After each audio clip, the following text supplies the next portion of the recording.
ဒီနေ့မှာတော့အိမ်မှာဘာမှလည်းမချက်ဖြစ်ဘူးဆိုတော့ကြာစံကြော်လေးလှုပ်စားချင်တာနဲ့ကြာစံကြော်လေးတစ်ခွက်တော့ဖြစ်အောင်ကြော်လိုက်ပါတယ်။ပါဝင်တဲ့ပစ္စည်းလေးတွေကတော့နိုင်ကခါချက်ဥရဲ့ခေါ်ပြီးရဲ့ဘေဘီကွန်းလေးတွေကိုလည်းအတုံးလေးတွေသုံးပြီးတော့လှီးထားလိုက်ပါတယ်။ပြီးရင်တော့ကြက်သွန်အဖြူကြက်သွန်အနီစီတက်မှာဆိုတော့ကြက်သွန်ဖြူကြက်သွန်နီကိုလည်းဓားပြားရိုက်ထားပါတယ်။စင်တင်ဖြစ်ပြီဆိုလို့ရှိရင်တော့နိုင်ကစီပူလေးထဲမှာကြက်သွန်ဖြူကြက်သွန်လေးကိုစီတက်ပါမယ်။ကြက်သားလေးအနှဲငယ်ကိုလည်းထည့်ထားပါတယ်။ပြီးရင်တော့ကြက်ဥနှလုံးဖောက်ထည့်ပြီးတော့လုံးပေးပါမယ်။အခုလိုနေရပြီဆိုရင်တော့ဆောနာကလီးထားတဲ့အသီးနှံလေးတွေကိုထည့်ပြီးတော့ကြော်ပေးပါမယ်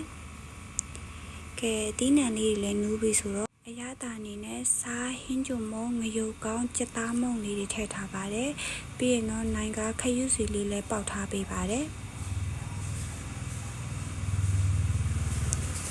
ပြီးရင်တော့နိုင်ကကြာစံထည့်ပါမယ်။ကြာစံကတော့နိုင်ကရေနွေးဖြောပြီးကကြီးလေးနဲ့ညှက်ထားပါတယ်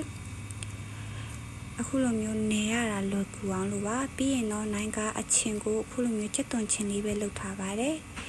ကဲကြာစံကြော်လေးကတော့မွေးနေပြီဆိုတော့နိုင်တို့ညနေစာစားပါတော့မယ်ကျေးဇူးများတင်ပါတယ်